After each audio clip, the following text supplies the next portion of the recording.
Hey everybody, welcome to the Truly Myrtle podcast. I'm Libby and I am down here in New Zealand. It's a foggy old day down here. I'm the designer at Truly Myrtle and I also set up wardrobe toolboxes where you can come and find out how to make your garments fit you. I've just realized I've had an error starting on Facebook again. I'm sorry about that. I thought I'd corrected what I thought might be the problem and it hasn't worked. So I have to look into it again. Such a pest, really. I'm sorry about that, everybody. But I am live on YouTube. Hi, Michelle. Nice to see you already. And Kim. And so I'm live on YouTube. You can someone go and tell everyone on Facebook that it hasn't worked again? I don't know why. I did exactly what it said I was supposed to do, and it hasn't worked. Anyway, I'm here on YouTube, and I'll post a link back to Facebook later. How are you all? It's decidedly colder here today. It's quite foggy and grey. And damp. It's perfect knitting weather, actually. Curl up and knit. I've got a nice cozy jumper on today. I've got my ginger snap jumper on, and it's a DK jumper. And it really needs to get a little bit colder for me to start wearing more DK jumpers. So that is exactly what's happened. Hey, Sabrina, nice to see you. And hi, Jennifer, nice to see you too. Alrighty. I thought I was knitting the other day. Oh, hi, Claire. Claire, could you let everybody know on Facebook that I've had trouble going live there again? And that I'm over here on YouTube and that I'll post a link to Facebook later. But for some reason it's not working. I'll have to contact the people who do this streaming thing. I was knitting something the other day and I thought I really want to talk to everyone about reading their knitting, because when you can read your knitting, and I'll explain what that means in a minute. When you can read your knitting, you knit with less mistakes and you knit faster. And there are lots of little tools and things I can tell you about and ideas, but being able to look at your knitting and know what it says makes it so much easier to knit. I know a lot of you can probably do it now, but I think sometimes we just do things automatically and we might find we've been knitting a particular way for a long time and we haven't really stopped to look and see exactly what's going on our needle. So I think it's a good thing to do. Right, I'm going to talk about that today. Hi, Jocelyn. Oh, it's very grey in Napier. That's unusual for you, Jocelyn. I love Napier. I'll be down there at the end of August, actually. Hi, Barbara. Nice to see you. It's another grey, overcast day in the Rangiora. Oh, it's going to be real foggy and everything yesterday. Hi, Robin. Nice to see you. And Bianca. Nice to see you. Oh, yes, Lynn. Sorry about that. Nothing. Facebook is throwing me a curveball again today. I thought I fixed it, but I didn't. It's the same for you as it is here, I think, Lynn. Foggy as. Hi, Mary Ruth, and you're in New Orleans, and you will be having totally different weather to me. I know it now. Oh, thanks, Claire. So, reading your knitting. We talk about reading your knitting, and it's something that I didn't really think about until I was knitting for a long time, and I hadn't really considered that it would be useful to me or why I might want to do it. But I started, I was learning some new stitches the other day, some new techniques, and I approached it in a different way, in a way that I'd never approached things before, really consciously thinking, I want to be able to read what is on my needles and not constantly look at the pattern or look at the instructions, in that case, on how I'm supposed to do it. And so I sat for quite a long time and knitted looking at my needles, and I was prepared for it to take time. And that is the main thing. It does take a little bit of time. Hi, Gwen. Nice to see you. And Katie. Oh, from Scotland. Nice to see you. And Gwen, it's Montana. I bet you're definitely warmer too. Are you warmer in Scotland, Katie? Or is it actually similar to us? I don't know what we are. We're kind of the mid-teens, I think. Low teens, maybe, for temperature. Hi, Sharon. Nice to see you. I'm being facetious, Katie. You might be having beautiful Scottish weather. Okay, so I've written a couple of things down that I thought I'd run through with you when it comes to reading your knitting. Just some ideas that you might want to try. The first thing is experimenting. Experiment. It's worth just taking a little moment, grabbing some yarn, grabbing some needles, and just trying some stitches and looking to see what they look like. For example, even just a knit. What does a knit look like? What does a purl look like? What does it look like when you knit 2 stitches together? What does it look like when you purl 2 stitches together? And do it from the right side and the wrong side and see what exactly am I creating here? A backwards yarn over, a forwards yarn over. What does it look like when I knit through the back of the loop of the stitch or the front of the loop of the stitch? If I wind my needle, my yarn around my needle the opposite way than I normally do, if I'm doing like a continental purl, how does it turn out on my needle? And just spend a little bit of time noticing what's happening on your needle. I know that for a long time in knitting history, people would use a purl 2 together instead of an SSK. And what happens when it was a knit 2 together through the back loop. That's what they would do. A knit 2 together through the back loop instead of an SSK. An SSK is a left-leaning decrease, and a right-leaning decrease is a knit 2 together. But they would knit through the back loop. It makes it lean left. But what happens when you look at your needle is it actually twists your stitch. And you might not mind, but in some patterns and in some yarn, you might mind. And so you might not want it to be kind of pulled tight and twisted in that place. So it's worth just having a little practice and experiment on your stitches, on your needles, to see what different stitches look like when you knit them. Oh, it's been about 19 degrees. It's just slightly warmer than us down here, but it's probably warmer because it gets a bit damp here. Hi Sharon, nice to see you. Oh, you're expecting snow around us in Bathurst, are you? Wow. Rebecca said, yeah, Rebecca, I can't get on Facebook again today. I just don't know why. I know they've changed a few things, and I thought that I'd done what they wanted, but I need to go and double check that. It's rubbish in Cornwall. Oh, I'm sorry to hear that, Bronwyn. Rubbish summer weather. You had some really good summers for a few years there, didn't you? And now you've got a not a great one. Gwen said it's been in the upper 90s, 36 degrees in Montana all week. That is really, really warm, Gwen. Hey, Dorinda from Michigan in the USA. It's nice to see you, Dorinda. Okay, so that would be my first piece of advice at the top of my list here. Knit individual stitches and experiment. That would be my first thing. My second thing I would do is I'd count my rows. And I would say to myself, okay, I'm going to knit 6 rows of garter or 6 rows of stockinette. And then I'm going to go back and I'm going to look at the stitches I've knitted and I'm actually going to count them. And I'm going to, oh, that's right, I might need to count the one on the top of my needle as well when I'm counting my rows in order to look back and read my knitting properly.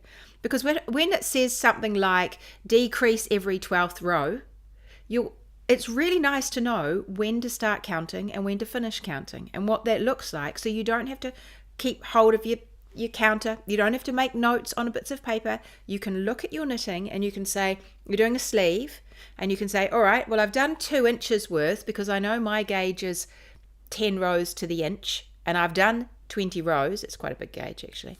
Quite a tiny gauge. But anyway, we'll go with that.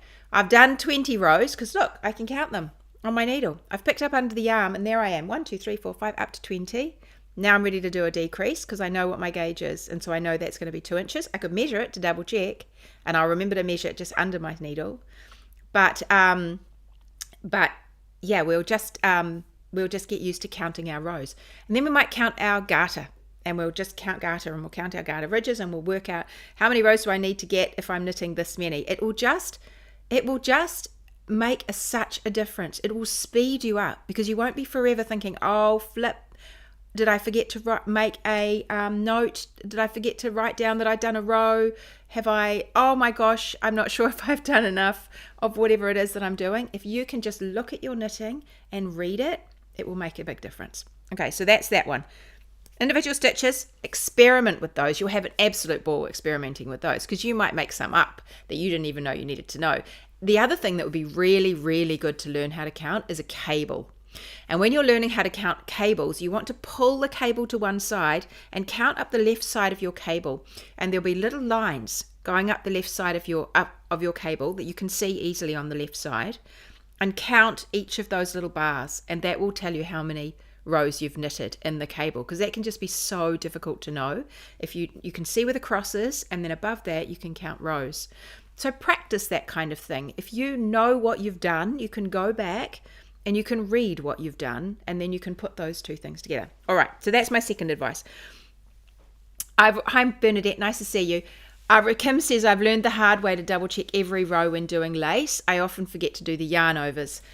It slows you down though, doesn't it, Kim? I mean, yes, it's great to be double checking, But if you can get to the next row after you've done the yarn overs, and you can read as you're going, and you can think, okay, I've done this. Oh, I'm missing a yarn over. Look, I can see that I should have a yarn over on that row, and I'm just going to go and pick it up on the next row. It will be slightly smaller because you're picking up from a shorter piece of yarn underneath, but you can fix it on the next row. Oh, Rebecca, yeah, my hair, yes, my hair grows very quickly. It does. My hair and my fingernails grow extremely quickly. I don't know why, but it's very useful because I do like to get my hair cut. It's probably why I cut my hair so much, because I just know it's going to grow. Okay, the next point I've made, which I kind of touched on already, swatching. Swatch, swatch, swatch. So I've already said experimenting. I mean swatching. I just won't use that nasty word, but it is what I mean. And just do little bits. You don't have to do great big swatches. You can. You could experiment with things all along, but sometimes it's nice just to do 20 stitches and experiment on those 20 stitches and just spend a little bit of time. That's exactly what I did the other day, several evenings in a row. It's probably 2 or 3 evenings in a row. I thought, I really want to be able to read what is on my knitting when I'm trying this new thing. I don't want to have to be constantly wondering if I've got the wrong thing. I don't want to have to be trying to fix my mistakes and not being sure how to do it. I want to look at my knitting and see whether it's correct. And I want to look at my knitting and predict what I have to do next. And so that way, it makes it easier for me to knit. And it also makes it easier for me to see where I have gone wrong and how I might be able to fix it. And so I did that. I just thought, okay, I'm just going to spend a couple of evenings just practicing different things. And I tell you what, it's really hard learning new things. It's really hard doing it the first time, or getting used to a new pattern the first time, the first 10 times. It's really tricky. But then you start to think, oh, I've seen that before, or I'm getting into a rhythm of it. And once you've done it for over and over, I mean, we all know this, don't we? You're knitting a shawl or you're knitting a section of lace, and for about the first couple of inches, you're constantly having to look at the pattern. You're not really sure what's going on. Then all of a sudden, it clicks in your head. And then you can stop looking at the pattern, and all of a sudden you know what you have to do. And part of that is because it goes in your brain. But part of that is because you start to recognize what's happening on your stitches. So you can do that just in general as well, I think. It was interesting for me to really consciously think, do you know what? I don't care what all these stitches are called right now. I just want to know what they look like. And then I can add the name to them later, or whatever it is. Gwen said markers would be great, but sometimes 12 rows later you forget if you're supposed to count that marker row or not. Exactly. That is so true, Gwen. So I found it's way easier instead to put a piece of yarn under the row 1. That is an excellent idea. That is a really excellent idea. Barbara said, I watched a Wardrobe Toolbox masterclass and the other night, and Suzanne Bryan mentioned photocopies. She photocopies her swatch before she wet blocks them. It's such a great idea. That's a good idea. She is full of good ideas, isn't she? We have some really good masterclass guests over in Wardrobe Toolbox. Okay, so I've said all those other things. Knitting individual stitches, having an experiment, counting your rows, reading your stitches, trying some out, seeing what happens. Do I want it to lean this way or that way, or what do I prefer? If I'm doing some full fashion shaping or some shaping, do I like it when I want my stitches to lean left or right against my shaping? What do I prefer? Because you are allowed to change out anything you like.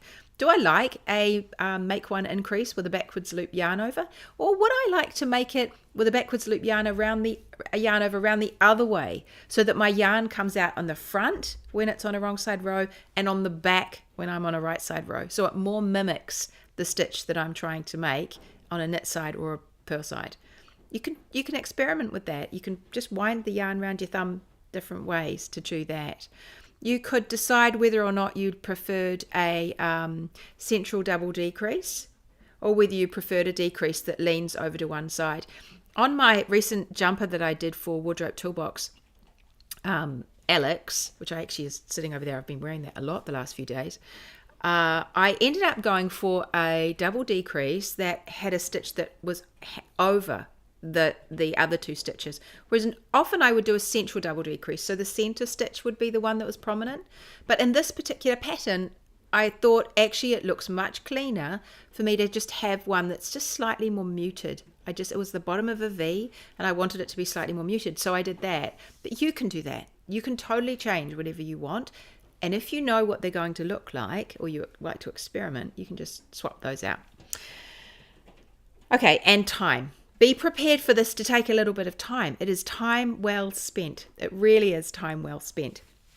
So you can, if you've got some other suggestions that you have as well, you could pop them in the chat, because you may well have thought of things I haven't thought of. Okay, so the other thoughts that I had when I was thinking about reading your knitting, there are really useful tools. There are some fantastic tools that you can use, and I know some of you have mentioned those together, or I mentioned those already. Markers. And we've talked about markers recently when we were knitting lace, didn't we? We talked about using markers to separate our repeats, and remembering that if we have a decrease into one of the repeats, then on the edge of a repeat, then we're going to have to move our marker. But using markers to separate your stitches where you're knitting the same thing over and over, doesn't matter if it's 6 stitches or 16 stitches, you can just read the stitches in between, and you know that I'm always going to have a knit, purl, knit, yarn over, double to whatever to the end, right? And so you can just read that little section. Done. Good. Tick. I'm not going to have a mistake there. Move on to the next section. Do the same thing. Good. Done. It's going to speed you up. It feels a little bit slower. It's not. It's going to speed you up. The second thing I would use are lifelines. And you could do things just like Gwen mentioned before. You could use markers if you're trying to figure out whether or not you've done a decrease or not, or where is the decrease in your knitting. If you've got really, really fluffy yarn, it might be hard to see really clearly where you've done a decrease down a sleeve or shaping in a body or on a neck. So you might put a little marker with every one of the decreases, and you would tell yourself, okay, I've done a decrease, I'm going to slip a pin through it, one of those little removable markers, and I'm going to note that that's a decrease. And I know a lot of people do those under the arms, down a sleeve, and they have all these little markers that go down, and they can count, oh yeah, I've done this many decreases, this is where I am, and you could use those. I do think you can read your knitting. You probably won't be able to see on my jumper, but down here I can go back and I can see where my decreases are, and then I can count above them until the next decrease. And so I don't use the little markers on my sleeves, because I just read what I've done, and I can just go through and go 1, 2, 3, 4, 5, there's my decreases, and I've done enough stitches in between them as I go. And I also will periodically count the stitches on my needles, just to make sure I haven't pulled something up somewhere else, like dropped a stitch, or I haven't noticed. So every now and then I will count my stitches as well, just to know that I'm on the right track. But markers can be extremely, extremely helpful to separate the repeats and mark lines. But so are lifelines. Lifelines are amazing. So lifelines do 2 things. One, they can tell you, okay, I finished a repeat of rows, and I know that, okay, the last row in that repeat is correct. So I'm going to slip a lifeline through it. Boom, I've done it. That's where the last row is. It's all right up until there, and now I'm going to get on and knit that repeat again, particularly if you're doing really complicated cables or lace or something, super complicated, brioche, something like that. You can just throw a lifeline in, and you know that if I rip back to the lifeline, life will be okay because it's all correct there, and I'll just pick it up and go back again. But if you do it on a certain point of the pattern, like Gwen mentioned, putting it under row 1, then you will know that you don't have to worry about counting at that point. You get back to row 1 and then off you go again. But if you get in the habit, particularly for things like lace, like I said before, cables, well, you can go back and you can say, okay, in this repeat of 15 rows, or it should be 16 rows, let's say, make it even. I know that I've done, for every 4th row, I had to do a yarn over on these rows. I can just go back and I can count my yarn overs as well. So you might find that you can start to register in your knitting what you've already done, and it would make it easier to double check yourself and know where you are. And when you're doing that, you can spot the mistakes really, really quickly, and then rip back and correct them without undoing the whole thing. Because you know what your stitches look like, it's easier to fix it, because you might just have to rip out a tiny bit and drop all the stitches down and then knit them back up again. It'll just make your life a bit easier. The other thing I've got down here are row counters. while you're getting used to all of this, and if you're still feeling like, oh, I don't know if I can really trust myself, I'm not sure, row counters are really helpful. Just to click. You just click your row counter. Now, if you're like me, you're going to get to a point and you think, did I click that? Did I actually just click that? Then I'm not sure. And so you're like, oh, okay, I'll go back and read it. I'll read it and double check myself just to make sure I've done the right number. Oh, yep, no, I did click it. After all, they're quite a good backup though, just so you can check against yourself, particularly when you're learning how to do these things. They're a really good backup. And anyway, I actually really love row counters, especially the ones that go click, click, click. They are just so satisfying to use. And so the one you can, those cocoa nuts ones that go on your wrist as well, or on, you put stitch markers on that if you want. But you can put your row counter there, or you can put it next to you. So it's easy to find, and then you just click, click. There is a lot of satisfaction with clicking while you're knitting because you're getting somewhere, that is for sure. And then the last thing I've said here are needles. I think it makes a huge difference to your knitting if you have good needles. I'm not saying that there's any one brand that's better than another, because this will be totally up to you what you prefer, and it will be totally up to you what you prefer for the yarn you're using. So you might find that you have a preference for a very sharp, pointy metal needle when you're knitting fine lace, but you really love a wooden rounded tip, slightly shorter tip when you're knitting just some lovely long stretches of stockinette in quite a woolly yarn, or maybe it's a lacy yarn and you don't want it to slip around but you want a sharp tip. There are lots of different permutations on your needles, and it was worth experimenting to see what you like for that yarn. Now on Wardrobe Toolbox we've had Carson Demers on quite a few times, and he's come to talk to us about knitting ergonomics, and one of the things he talks about is matching your needles to your yarn. And it's for this, the reason is so that you don't get sore hands, and you don't get sore arms, and you don't get sore fingers, and you don't get tired hands. That if everything matches, your stitches will flow easily across your needles, they won't slip off, they will move when they're supposed to, and it will just be a much smoother experience for you. I find I do love ChiaoGoo needles, although Claire kindly gave me some higher highs, which I also love, higher highs the other day, and I really like the swivelly tip, the swivelly cord at the end. I think that's great.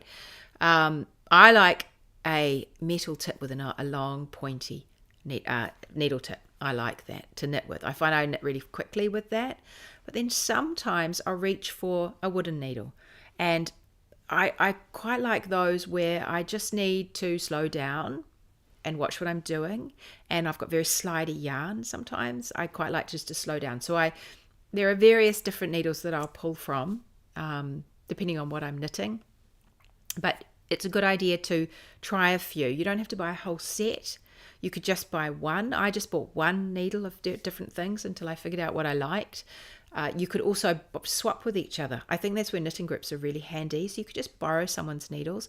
I remember when I was looking at using those little 9-inch tips for socks, I borrowed some off a friend of mine. I absolutely hated them. I thought they were awful. The little tiny sock needles. I just found them too short for my hands. But in the end, I decided I'd have one short one and one 2-inch tip and one 3-inch tip on the other side, and that worked better for me. But I didn't have to go and buy little 9-inch lengths. I just borrowed some to see what they were like. Pretty quickly I knew that they weren't going to be for me, and I needed interchangeable so I could move things around. But yeah, with other friends, just borrow things and also ask them. Knitting groups are a hive mind about knitting, so you could ask, I'm a bit stuck about this, or I don't even really know, I've just knitted like this forever and I've never really stopped to think about how I'm supposed to count my garter, or I've never really stopped to think about how I'm supposed to count after I've done a decrease until the next decrease. Do you know? Could you show me?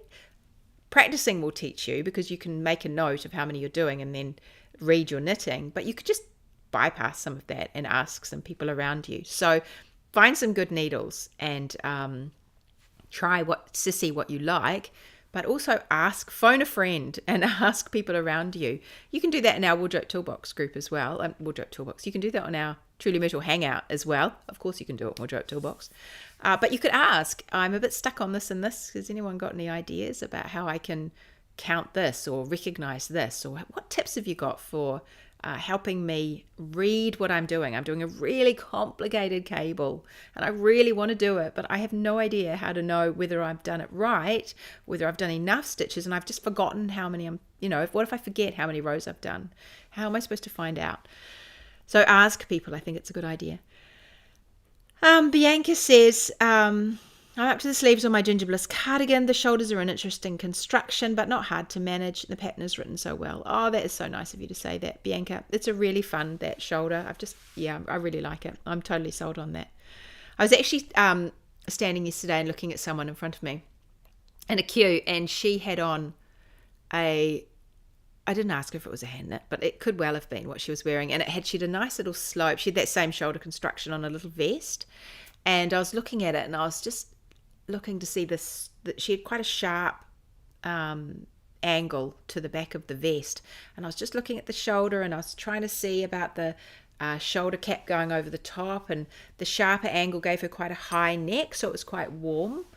And I was thinking, I think I might quite like to try that, because if I increased every second row I could get a sharper angle and then I could have a play with that. So that's what I was thinking, always thinking about knitting, as my kids will tell me as I'm driving. I suddenly go, oh yeah, and then they say, you're thinking about knitting again, aren't you? Yep, I am actually. That's exactly what I'm doing.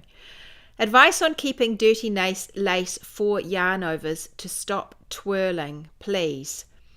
Advice on keeping the dirty lace for yarn overs to stop twirling. I'm trying to think where they're twirling. So you do your 4 yarn overs, 1, 2, 3, 4, and then you keep going. Do you mean that they're just all getting tighter on the needle as you're going past, or when you're coming back to them, you want to be able to knit into them without them twirling up? When you're coming back to them, the thing I find when you're doing multiple yarn overs is that you just keep knitting into the loop. I wouldn't be so worried about trying to keep it as 4 yarn overs. What you end up with is a long stretch of yarn. And so when you come back, you're probably going to knit, purl, knit, purl, knit, purl into it, knit, purl, knit, purl. Yeah, knit, purl into it probably is what you're going to do. So as long as you're doing that into that same loop of yarn, it doesn't really matter whether it's on the needle or off the needle or twisted or not. It's just that same strand is what you're going to be using. So it might be that you mean that. Let me know if you don't. Deirdre said, I recently heard about running markers using scrap yarn, which looks like a great idea. I'm not sure what running markers are, but do you mean markers that move along and just using scrap yarn? Because that is an excellent idea, and I think those were probably the traditional markers. I mean, I do love a lovely stitch marker, but if you're short of a marker and you just want to grab something, grab a piece of yarn, especially like a little cotton yarn or something that's not too sticky anyway. So yarn that is not going to stick to your other stitches is a good idea, but usually they don't, but maybe mohair would. But anyway, you just tie a little loop and you can use those as stitch markers. They are cheap and they're easy to get hold of because you can make as many as you need. Oh, good, Sally. I hope you find them useful, the suggestions. Hi, Lucretia from Indiana. I'm knitting Ginger Bliss. Oh, lovely, Lucretia. You guys will have to come and show us in the Hangout your photos.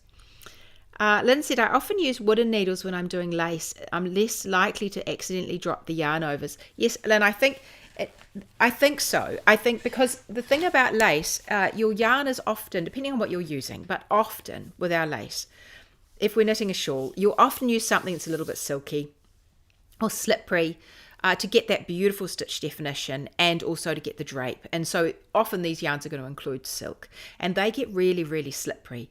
And I think that your gauge can grow a bit if you're using a needle that's very slippery, but also they do just disappear off your needles. If you do what I do sometimes, which is you go to grab your needle and you want to pull the cable and you accidentally pull the wrong bit, and all of a sudden you've just pulled a whole lot of stitches out because your whole needle disappears, and then you're left with these stitches, and of course they just want to disappear. That is a real flaw of knitting lace with a really shiny metal needle, because they will just slide right out. So I've done that so many times. I've just accidentally, pulled the wrong end of the cable, and so everything's disappeared. It won't be so likely to do that on a wooden needle because your stitches may not be quite as loose, and because they're not sliding all over the shop on the metal, and also it's not just going to slide straight out. It'll just be oh crumbs, I got the wrong end. You might lose 3 rather than 13 stitches. As you knit the next row, yes, that is okay. So Joan, hopefully that is what I meant. Hopefully that helps you. So on the next row, don't think about it as each individual yarn over. Think about it as a stretch of yarn. You can pop it right off if you want and just have it as one, but just knit into it 4 times. What you won't be, you're knitting purl, knit purl into it 4 times. And so that hopefully will help you with any problems with it feeling too twisted or too tight when you get to the last one. Just drop it off and just have one long loop over and then keep going into it. That might help you. Claire said, I was at the hairdresser's yesterday and was in deep thought over a comment in the testing group. My hairdresser called me and commented that I was miles away. I know, because you just have a lot to think about when it comes to knitting. That's for sure. Especially when I'm trying to work out new things and I'm trying to think of a way to do things. I often will just leave it and then my brain will obviously plug away at it and then it'll come back to me. And I'm sure that's true of all knitting, that you just can leave it for a minute and think, oh, I've got it. I know how I'll do that. Oh, I see what the problem is. Oh, I probably did that wrong. Or actually that would work better. Bit of time. Bit of a hairdresser. I find driving is the best thing for me. Other Claire says, hi from Ashburton. Hi, Claire. Thanks so much for last week's chat about buttons. Oh, good. I'm glad you enjoyed that, Claire. Yeah, that was fun. Oh, Jennifer, or you could catch the cable on your knee. Yeah, whatever you do, there are definitely ways to accidentally yank your cable and all of a sudden you've lost your stitches. It's dry. It can be absolutely terrible. Sharon said, my cat found my knitting and took the ball of yarn for a tour through the house. It took me 4 hours to wind it back up. 4 hours. Oh no. I was on a plane the other day and I was winding up some balls of yarn and I dropped my ball. I did what we're all afraid of. I dropped the ball between my legs and it rolled down the seats in front of me. And I swore. I actually swore. And I just got a fright and I was thinking, oh no. And I was quite far back in the plane. And I just thought, it's going to end up going all the way to the front of the plane. How on earth am I going to deal with this? And I really wanted that ball of yarn because it's for a new pattern. And so I did swear. It was my involuntary swear. Unfortunately, I said it to the man next to me. It was the first word I'd spoken to him. So that was embarrassing. I had to have a little chat with him after that. But somebody kicked it back. Somebody kicked it right back and it came back. And I saw it up in this under the seat ahead, a little bit further ahead. And I managed to get it and wind it all back up. Oh my goodness. I just about died. It's a nightmare, that whole thing. So I feel for you, Sharon. Deirdre said, running marker to count rows, repeats, and cables, etc. Oh, I see what you mean. Yes, like a stitch count, a stitch counter thing, or just a running marker, so you know I'm up to this. Oh, I see what you mean. So you're putting a marker in to say I've got this many rows, this many repeats, this many cables. Yeah, I think that's a good idea. You can mark where they are in your pattern. So just when I think who was it before? Was it Gwen who said before? I can't remember who, I think it was Gwen who said just make sure you're always putting it in the same kind of place, so you don't think, oh, did I put it on the 4th row or the 3rd row or what did I always put it in the same place? And that might be helpful. Hi Rachel, nice to see you. Just love school holidays when I can catch you live and all the extra knitting time. Oh yes, Rachel, it's really good. So I thought it was all my tips. I really enjoyed giving myself time and permission to learn something new. And I really enjoyed focusing on the fact that I wanted to read it. I wanted to fast track learning something. And for me, that meant read it. I want to be able to look at my stitches and know what I'm doing. I didn't really care what the stitches were called at that point. I can work that out later. It's fine. Because I knew I want to write a pattern.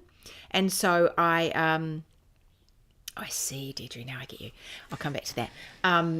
And so I knew that I wanted to write a pattern. I will have to know what all the stitches are called, and I will know have to write them and read them in a pattern and whatnot. But first of all, I just followed some instructions. I did some more complicated things, and I got such a thrill out of it. And I really enjoyed just spending the time doing it. And so now I feel I've gone from feeling like, well, I know I can basically do it, but I'm a little bit unsure about how to fix a mistake, or I feel less confident that I can do something quickly. and I feel less confident that I know that I'm going to just be able to bash something out or read something. And I just felt less confident, to feeling like, oh yeah, I get it. I just get it now. I get that. Okay. And it was just time. It was just time and practice. And it was swatches that big. That's what it was. I did 2 swatches that big. And I did a lot of swatching and then rip back. I did a lot of starting over. I did quite a lot of that. And then I just got into it and I did a couple of stitches. So, yeah, that was really helpful. And I thought, as I was doing it, I was thinking, everybody should do this. This is fantastic. I could really recommend it. But hopefully some of those tips will help you, and I just can really recommend having a bash. So Deirdre's saying a long length of yarn used between stitches or rows. So I think what she's referring to, she's put a link in the tutorial in the chat. Brilliant. I'll have a look. So you have a piece of yarn and you say, I've got to do a 15 stitch repeat, and so I'm going to put it through the first stitch, and then I'm going to carry it over the back of work and put it through the second stitch. Like it may be a cable or something that you're doing with a couple of things on the side, and you know that that's your section there. Is that right, I think? And you can also do it for rows. You put it through the first row and you carry it up into the next one, and then you can, I think that's what you mean, Deirdre. But I'll go back and have a look at your tutorial. Okie doke, everybody. Well, it was so nice to catch up with you. I hope if it's cold where you are wrapped up in hand knits, and if it's warm, I hope that you can find somewhere cool to knit, because you need to get ready for winter, because it will come back. All right, everybody, have a lovely, lovely week. Do lots and lots of knitting. And if you're not in the Truly Myrtle Hangout, you might want to come and join us, because we have lots of good chatter about knitting things. I love seeing what you're working on. It's a really helpful place to ask questions. So if you are knitting dirty lace, come over there, or any of the other patterns, come over there and ask your questions. There's thousands of people in that group. Someone will have knitted that pattern. Many people will have already knitted the pattern. So it's a really good place to ask questions, because there's always somewhere there to help you. And it's also just nice to have somewhere to show off your knitting where we're actually interested in looking at it. And I know that a lot of people are not interested in looking at our knitting, so it's a good place to come. All right, everybody, have a really lovely week. Do lots of knitting, and I will catch you later. See you later. Bye.